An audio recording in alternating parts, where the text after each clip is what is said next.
Welcome to the Gay Buddhist Forum, where teachers from all schools of Buddhism offer their perspectives on the Dharma and its application in modern times, especially for LGBTQI audiences. These talks are offered freely to the world and made possible by appreciative listeners. If you would like to support our efforts to share the Dharma with underserved audiences, please visit gaybuddhist.org. There you can donate, find a list of upcoming speakers, or enjoy many hundreds of these recorded talks dating back to 1996. Our speaker today is an old friend of the GBF. Tundra Wind is a Zen priest. He studied in Korea and Japan. He's the former abbot of the Chogye Zen Center in New York. And he studied in the Chogye, Uke, and Soto traditions. He's been teaching in Sonoma County since 1985. In case you're wondering about his name, it doesn't come from any kind of monastic kind of tradition. He actually got it when he was working on the Alaska pipeline. The other workers hated the tundra. He loved it, and so they began calling him Tundra Wind, as a nickname, which is pretty damn masculine, if you ask me.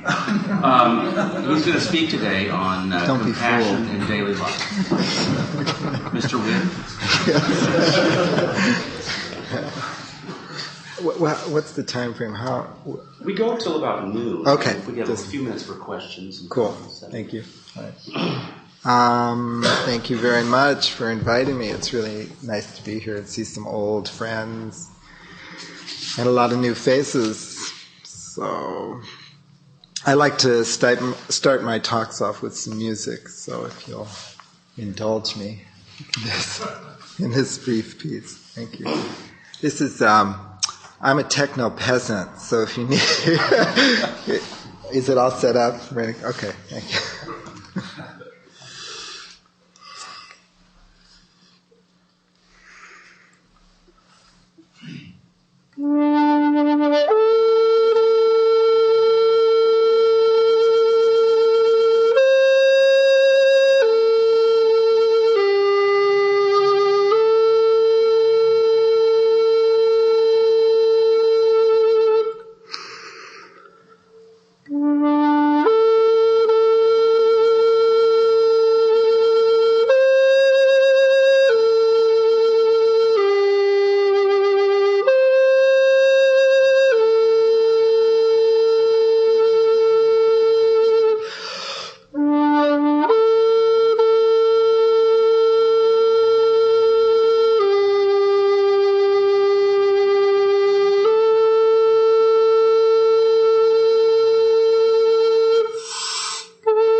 So the topic I'd like to discuss this afternoon is compassion and manifesting compassion. Compassion is an essential motive of the Buddhist tradition. You know, when I was in Korea and Japan, in Zen temples, every single Zen temple would have a statue of a bodhisattva, because the direction of our meditation and our practice is to open our heart of compassion, right? So become a bodhisattva, discover the bodhisattva within. Because it occupies such a central space within the Buddhist tradition, I think it's important to consider more precisely what compassion means within a Buddhist context. So, the idea of compassion is expressed in Buddhism as bodhicitta. So, bodhicitta means the illuminating mind, or the mind of illumination. So bodhi is illumination or enlightenment, and citta is mind. But remember that citta is not discriminative consciousness. Citta is here. See, this is citta, or in Chinese, xin. Yeah? So it's like the illuminating mind is the heart of illumination. So compassion is the wisdom of the heart. See, compassion is the wisdom of the heart. So bodhicitta means a turning of our consciousness in relationship to our practice and how we engage in our practice. See, most of us come to any form of spiritual practice, Buddhism included, because we are suffering. So this suffering can be very mundane, like my relationship isn't working, or I hate my job, or like that kind of thing, or it can be more existential, like the Buddha, birth, old age, and death. Oh my God! So like the world isn't quite right. It's not the way I thought it would be, and so. Because there's this big question mark, or this doubt, or this puzzle, so I want this resolved. So I enter into some kind of spiritual practice in order to resolve that. That's the common motivator, to engage in spiritual practice. Now the odd thing is that if one's own suffering, one's own discomfort is the reason for engaging in spiritual practice, then when that discomfort is resolved, there's no reason to continue, okay? Which is an explanation for the extremely high dropout rate in spiritual practices. See, because I have some students, I call them my comets. So it's like if the practice is the sun, right? So you go and the people who regularly participate are the planets, right? So.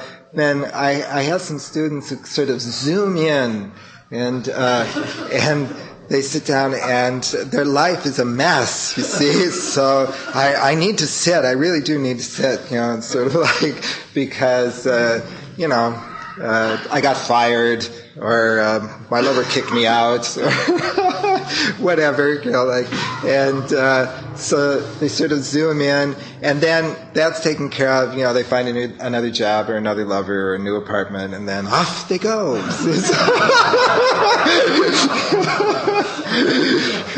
And that's. I'm not putting that down. It's good that there are places for people to go when they feel that kind of discomfort. But see, the paradox is, why continue with spiritual practice? I mean, why sit on your ass facing the wall for years if there's nothing particularly wrong in your life? I mean, there are better things to do, right? And so bodhicitta means engaging in practice for the benefit of others. See, that's the turning in the consciousness which occurs. See? And that's the first glimpse of compassion. See, that you're not engaging in spiritual practice just for the resolution of your own difficulties or your own problems, but you're engaging in spiritual practice to benefit others. Yeah. So most of us, our motives are kind of mixed on this point. But when bodhicitta arises, then that will carry you through the happy times. You'll be able to continue practicing. Like it builds a foundation for practice, bodhicitta. Very important. Yeah. So, are there questions on bodhicitta or comments on what that means, that turning of consciousness? Have any of you seen Brother, Sun, Sister, Moon, the movie? Yes. So, a few of you. So, there's a very good example of bodhicitta in Brother, Sun, Sister, Moon. Brother, Sun, Sister, Moon is the story of St. Francis of Assisi. Yeah. So, his closest follower was this woman named Claire. And in the movie, it's a great scene. It's just like a Breck commercial. I mean, her hair is, she goes running through the flowers, and her hair is and she goes up to St. Francis, and she says she wants to join his little band of renunciates, at Assisi. It's very early in his career. And so he hesitates, and she says, I no longer wish to be understood, I wish to understand. I no longer wish to be loved, I wish to love. So that's a very good illustration of bodhicitta. I like that. I no longer wish to be understood, I wish to understand. I no longer wish to love, I no longer wish to be loved, I wish to love. It's a very good example.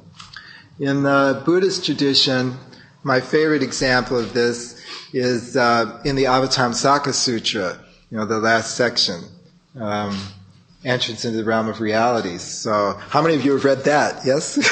Anyway, just kidding.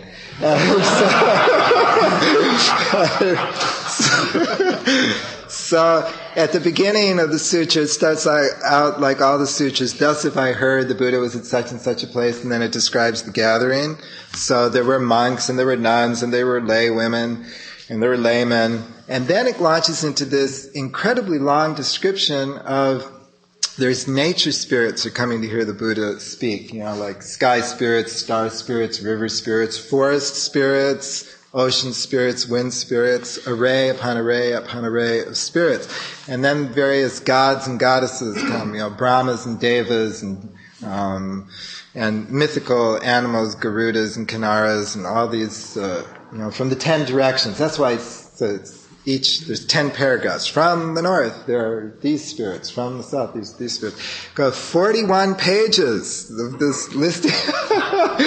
And then, of course, the climax are bodhisattvas from the 10 directions on shimmering columns of light, shedding lotus blossoms, and it's great stuff. So, and the Buddha hasn't even said anything yet, 41 pages of this. And then it says that none of the humans who were at this gathering could perceive this splendid array. None of them could perceive it. None of them could perceive the deities and the demons and the mythical animals and the gods and goddesses and bodhisattvas, because they did not have bodhicitta.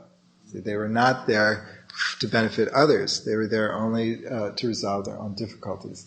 So then a young man, about 16, Sudana, steps up and he bows to the Buddha and he says that he would like to learn the Dharma in order to save all sentient existence from suffering. So out of this splendid array steps the Bodhisattva Manjushri. See, Sudana now perceives all of this. See, so that's a kind of mythic description of the importance of bodhicitta.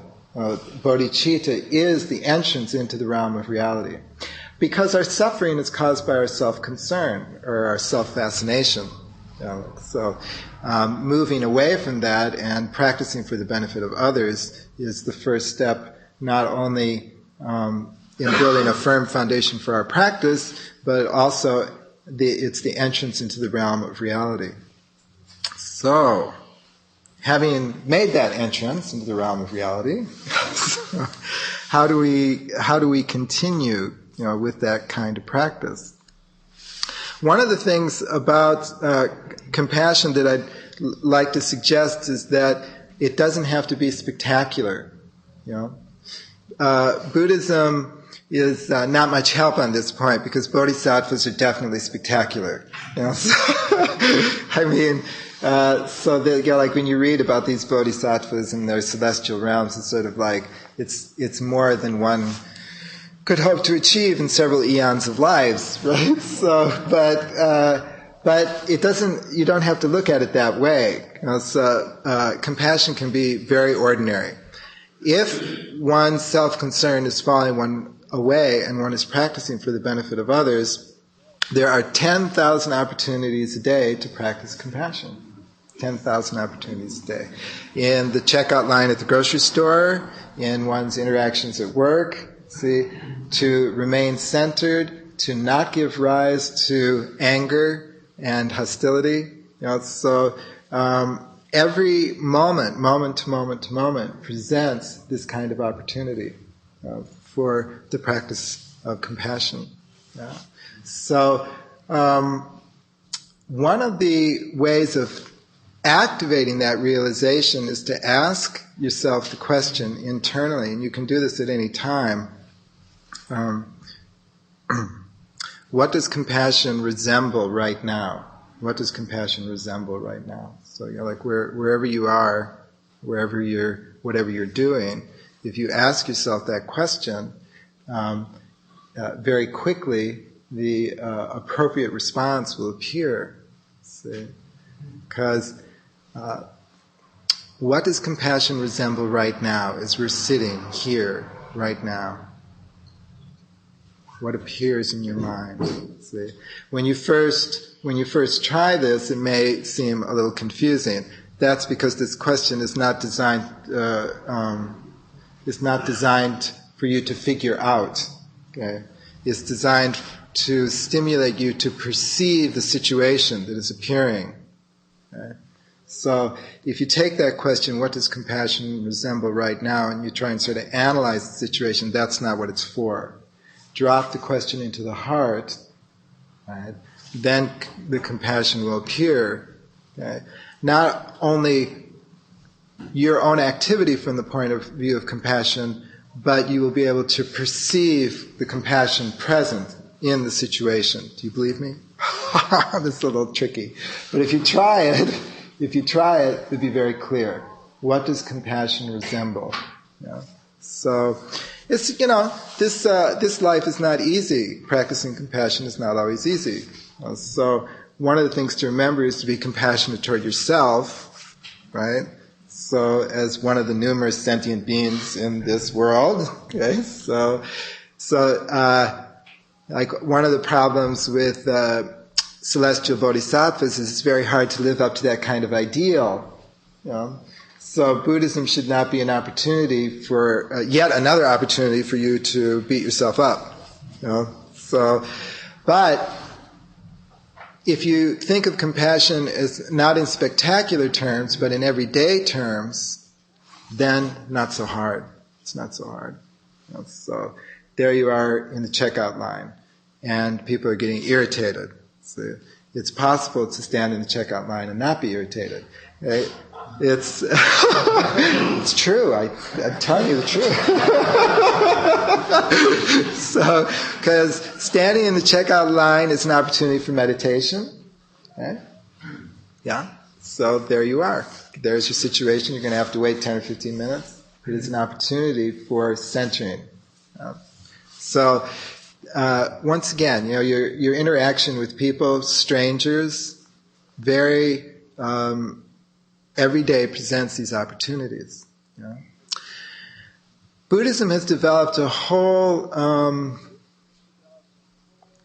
repertoire of techniques to deepen one's heart wisdom, to cultivate one's heart wisdom. See, heart wisdom is a particular kind of wisdom. But for most of us in this culture, that wisdom is atrophied. Because discriminative wisdom, see, the wisdom of the mind, is what is rewarded in our culture. See, so most of us have a very strong discriminative consciousness, But heart wisdom is not rewarded. So, I mean, can you imagine little Johnny in 2nd grade going to class and saying, I just felt so connected to the postman, and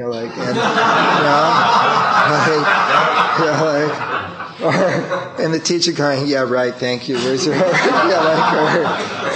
even if the teacher felt like that was nice, the teacher would have no time to build on that, because the teacher has an agenda, a teaching plan, which does not include the cultivation of heart wisdom. Okay, so can you imagine going to your boss and saying, "I need a week off to cultivate heart wisdom"?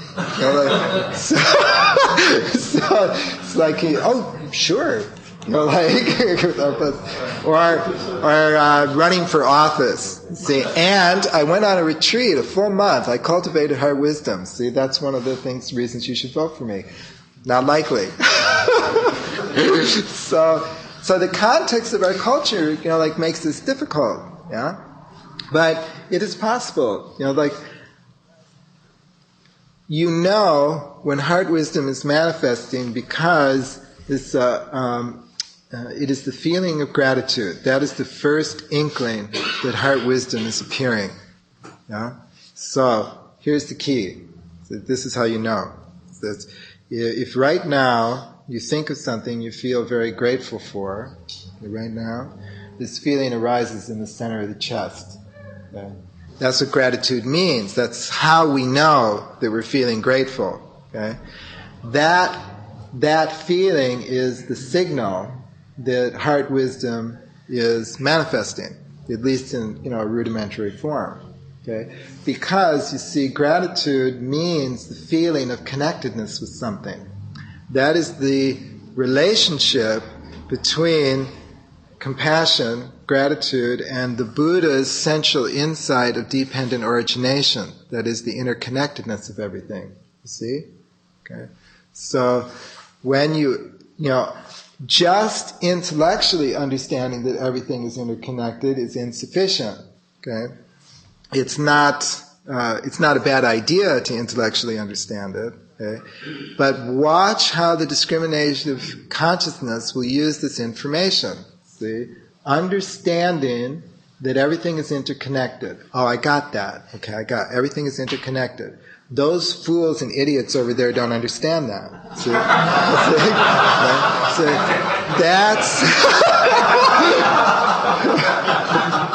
That's how the discriminative consciousness works. See? The discriminative consciousness separates things. See?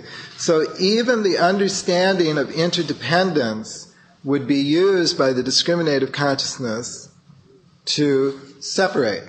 It's very ironic. Very ironic. That's why meditative practice and other forms of non-discriminative practice are very important. I would say central in awakening heart wisdom.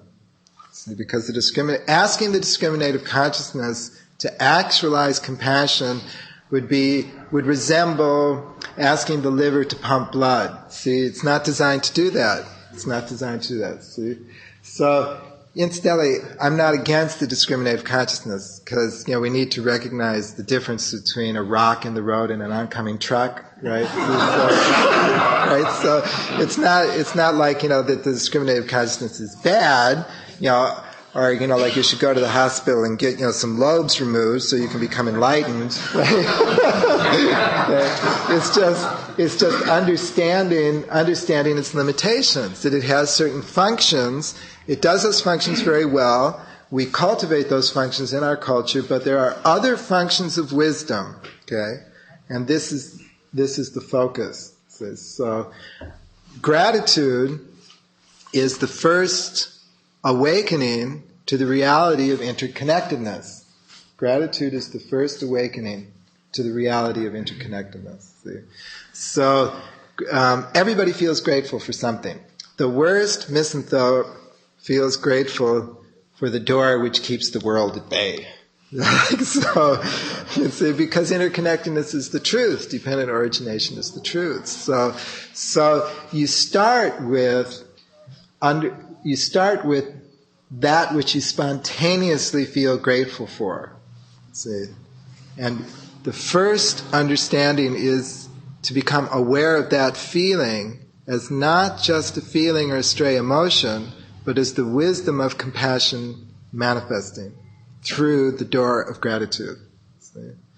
Then it's possible to cultivate that gratitude and expand that gratitude to build that wisdom, just as it's possible to expand and develop discriminative consciousness. It is possible to expand and cultivate the wisdom of compassion through the expansion of one's sense of gratitude. So how do you do that? Like how do you expand one's sense of gratitude? One technique which is used in many schools of Buddhism is a series of contemplations. So, for example, getting up in the morning, and you would contemplate as follows. I will remember that every single person I meet today has done something for me. Okay. As I move through this world, I will remember that all people I have met have done something for me. Okay. So once again, it's really good to get very mundane about this. Like nothing spectacular. They've changed a light bulb, painted a line on the road, stocked a shelf, something like that. So it's not necessary to know the individual or to know exactly what they did, but simply contemplating that everyone I meet has done something for me, and your relationship to them changes. So you it awakens into relationship as such. See, so people feel isolated. They feel separated. So that separation is not the truth, but it's because of the domination of the discriminative consciousness. So we need awakening one's sense of gratitude offers the opportunity to broaden the wisdom of interconnectedness. Is this clear what I'm saying? Yeah? Okay. I'm glad it's clear.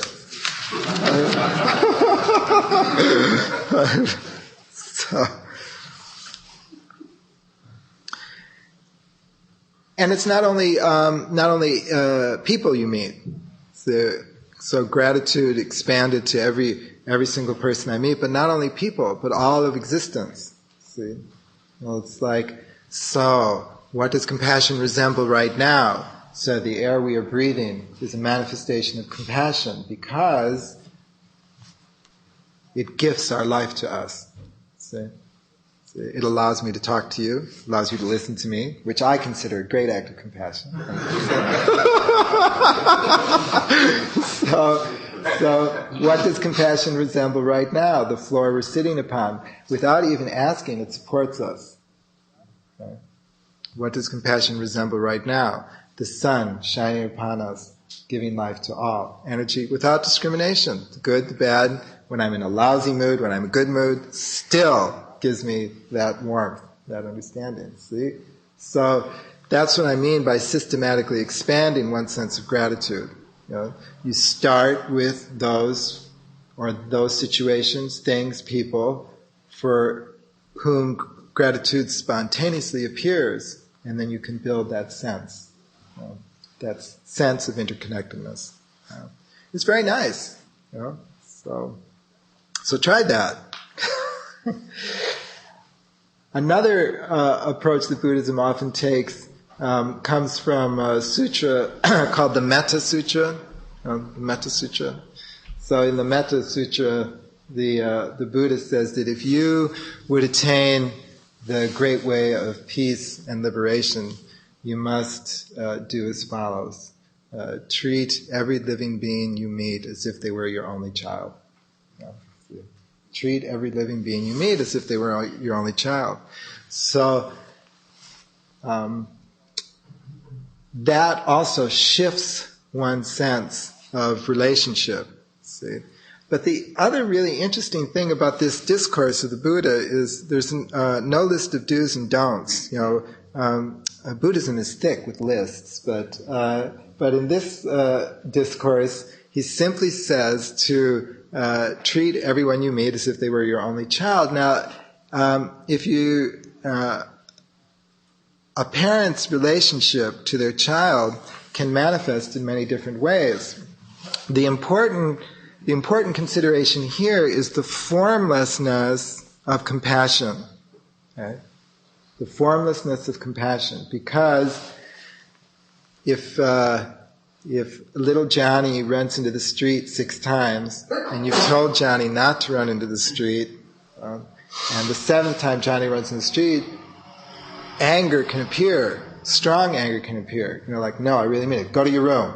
Like, don't, but that anger is an expression of love. See, that anger is an expression of love. And that's what I mean by the formlessness of compassion. See? That compassion is not, it would be nice if we could have a checklist, so that, for example, every time we were angry, that meant we were, not living up to the standard of compassionate activity. Or every time we did something, those kinds of lists I'm talking about. See, but compassion means functioning for the benefit of others. Functioning for the benefit of others, like a parent relationship to their only child, any emotion, any manifestation is possible. It's possible. But this throws one's understanding of compassion back on one's own heart. Because you don't have a checklist to rely on. So one must, ask oneself, what was I behaving compassionately? Was this why I did what I did? Yeah. Now, it's certainly arguable that in many situations we might not know. Like we might look within and there's ambiguities there, but that's okay too. That's good to know. That's also good to know. So, I had a student years ago. She was a black belt in karate, and she was, and her name was Stephanie. Anyway, she was teaching a women's defense class in Santa Rosa, and she had a really good turnout, and she was doing model mugging. Do you know what model mugging people is? So some guy comes in and they really pad him, see, and then he mugs, the student, and then they defend themselves, right? So she had a great deal of difficulty getting the women in the class to really throw a punch. Even though she would demonstrate, that you could really, he was padded so that you could really, hit. And, but when she discussed it with them, they all said they were afraid to hurt him and this, that, and the other. And she discussed it with me. I said, maybe what they need to hear is that it is not an act of kindness to allow someone to go through with that kind of activity if it's in your means to bring it to an end. That they are not being kind to the mugger. That's not kindness, either to themselves or to the aggressor. And she said that she did tell them, and it really changed the energy of the class. See? Because we have I think we have a strong inclination to think of compassion solely in terms of a certain list of possibilities, and other possibilities are not there. The idea that compassion could be throwing a punch to somebody seems very paradoxical, and it's riskier to view compassion that way. It would be easier if we simply had a list of do's and don'ts. But what I'm suggesting for your consideration is that compassion is formless. Formless. Are there questions or comments at this time? No? All right. Yeah. Where it rises in my mind, and it is my mind, I've come to think in sort of a parallel way of everything that surrounds us, all the objects that are here, and all the actions that are taken as embodied love. The, like you said, the white line on the road, the carpet here, the flowers, and clothes we're wearing, and so forth. But then one comes up and to think of everything that people does, even the things that are apparently horrendously bad. Right. I was waiting for this question. And the explanation for the apparent conflict is it's not on poem, the pirate who does not yet see. But it's still there's still at least in the discriminating mind, a puzzlement about it. And to some extent, of course, these things rarely arise. So perhaps one shouldn't worry about it. But the typical kind of thing that humans do is there's the other tribe over there, whether they're heterosexual or homosexual or they're Muslims or whatever, and I have to kill them, or at least put them in a prison to protect my tribe, which I do, and myself, which I do out of love. So what does one do? Yeah, that's very difficult. And I won't diminish the fact that it is very difficult. But the point is of compassion is not to excuse other people's behavior. That's not the point. Or to justify their behavior. The Dalai Lama has been very eloquent about this in his relationship to China. So that it's like that he speaks of how much the Chinese have taught him in this interaction, how his practice has deepened. And that's the point, you see, that even when you're thrown into situations that are awful, it is possible to glean from those situations one's own sense of compassion, even if one cannot communicate that compassion to others. See? It is possible to learn from very difficult and very aggressive, exploitative situations that one does not have to, for example, imitate that. That's a very strong lesson. Like the one does not have to become like what they are. So that information is very profound and will really deepen one's sense of one's own heart and one's own mind. So that would be just one example of how those kinds of situations can be used to strengthen one's own sense of practice. I think I have a story that covers actually this subject. Joseph Campbell told that story. And there was a samurai somewhere in Japan, and he was following this vicious man who had done something very bad. And according to the law and whatever halfway, he was supposed to be punished. So eventually he caught up with this man, and he raised his sword to kill this man. And this man, he spit him in his face. And when he did that, the samurai put his sword back into his shield and walked away. Why did he do that? Because if he killed him, he would have done it out of anger and not out of justification. I like that story. That's very good. I'm the first one to acknowledge that I don't wish to sound glib about the practice of compassion.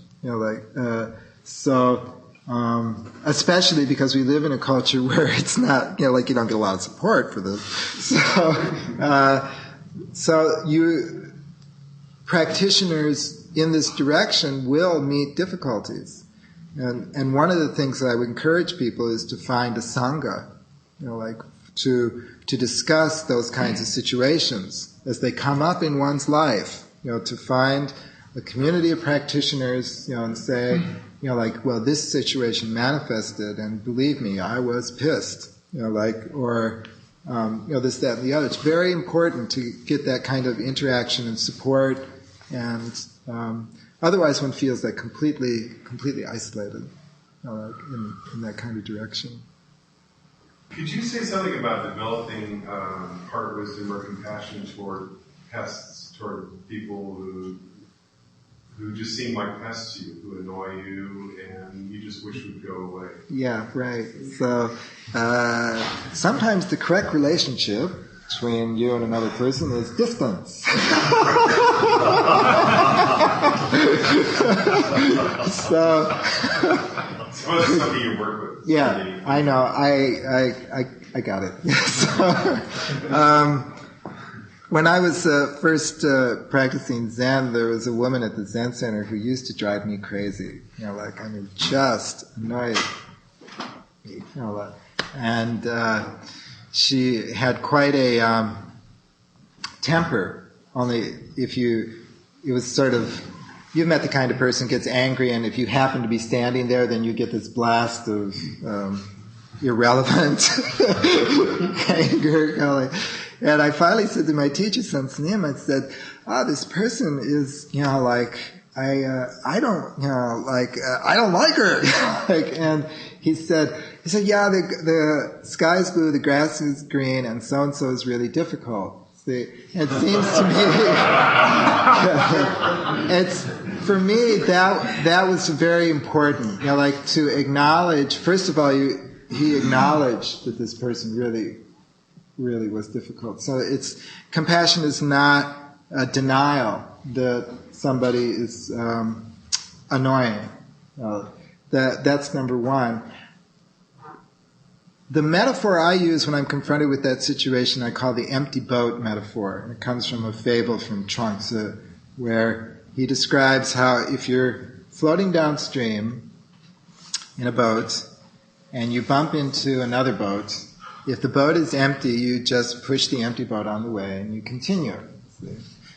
But if you bump into a boat and there's somebody else in it, then it's listen, you asshole, I'm floating downstream. And the whole thing. The point I'm trying to make is that people are not separate from nature. And there are rainy days, and there are sweltering days, and there are beautiful spring days like today. So if it is possible to view, people like that as a rainy day, or view people like that as there are mosquitoes and there are hummingbirds in existence. Right? So I have found for me that takes a lot of the energy out of, a lot of my shoulds and calculations sort of fall away when I can put them in that kind of context. Thanks. Yeah. But to follow on his example, this is someone who he lives with day to day, right, in his best way he knows. Right.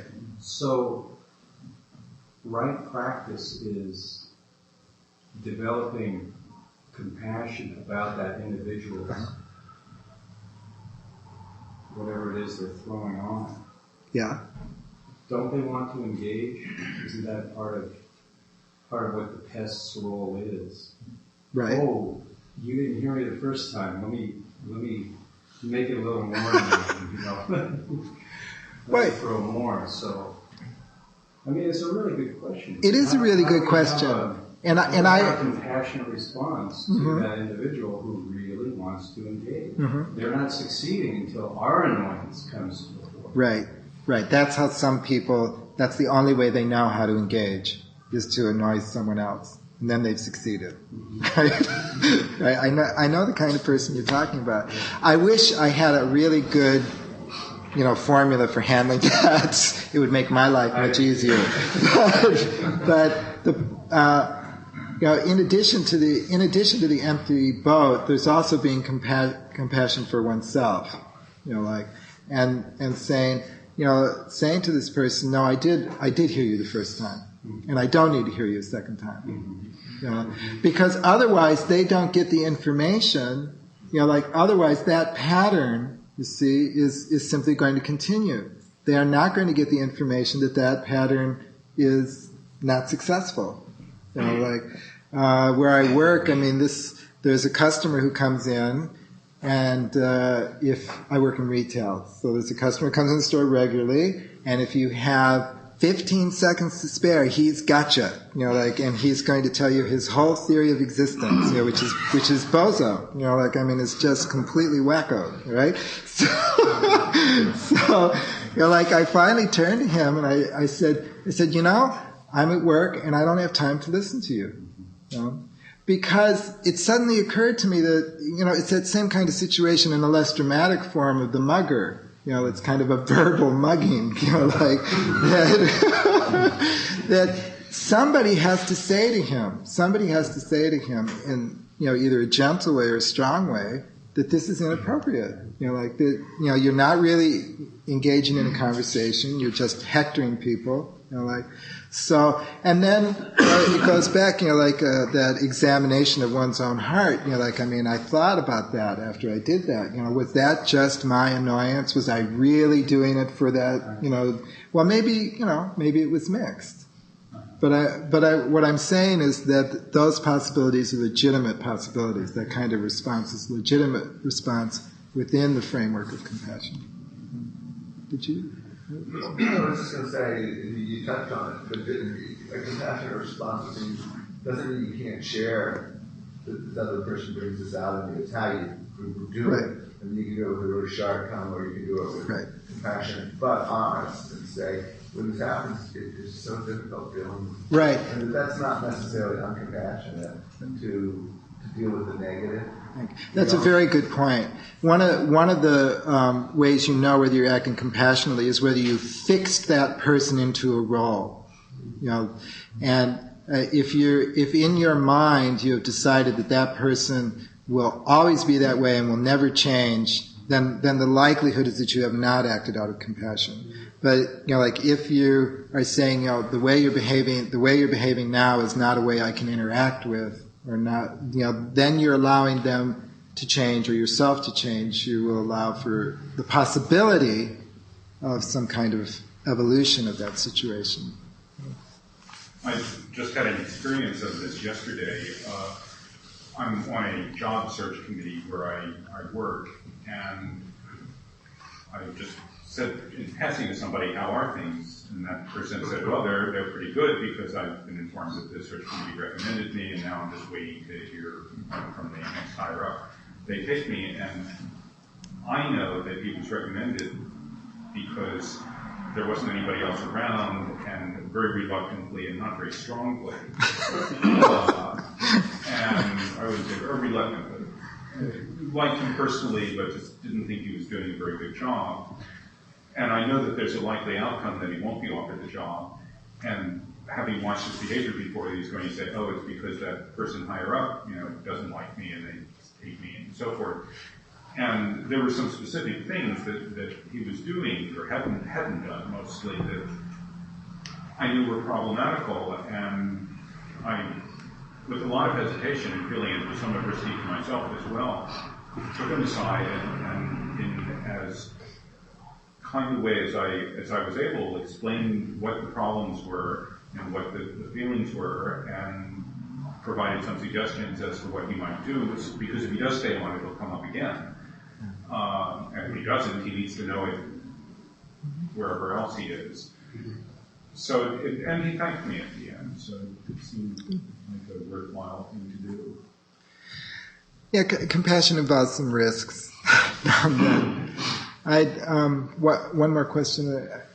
Am I right keeping track of the time? Just one more. Okay, one more question, then I'll draw to a close. I'm interested in the place where practice pivots from, because I think initially it's another form of self-play or another form of self-definition that we practice for our benefit.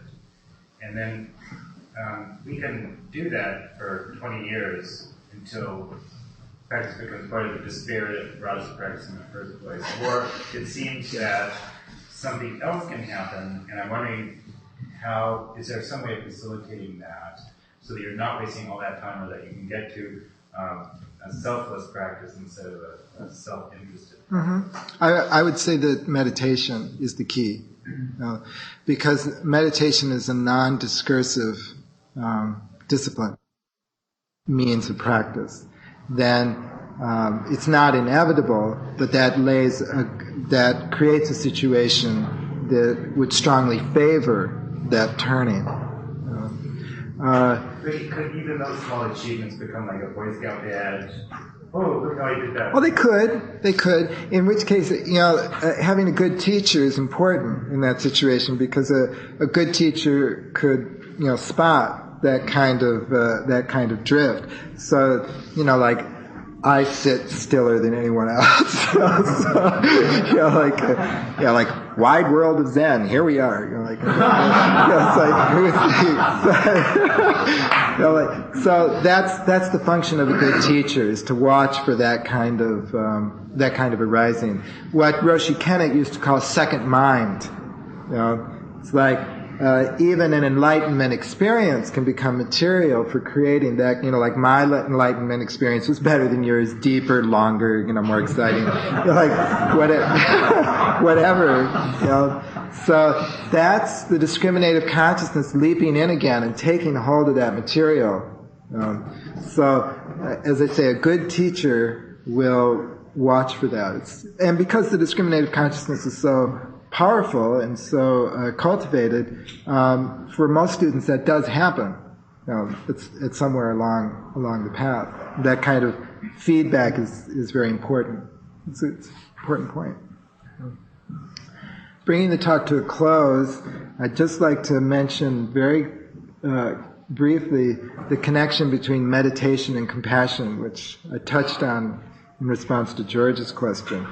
The reason I like to mention this is that there's a strong tendency in the West to think of compassionate activity in the sense of good works, and that one is really doing the practice when one is doing good works, but one is not necessarily doing the practice when one is engaged in meditation. So what I would like to offer for consideration is that meditation is an activity.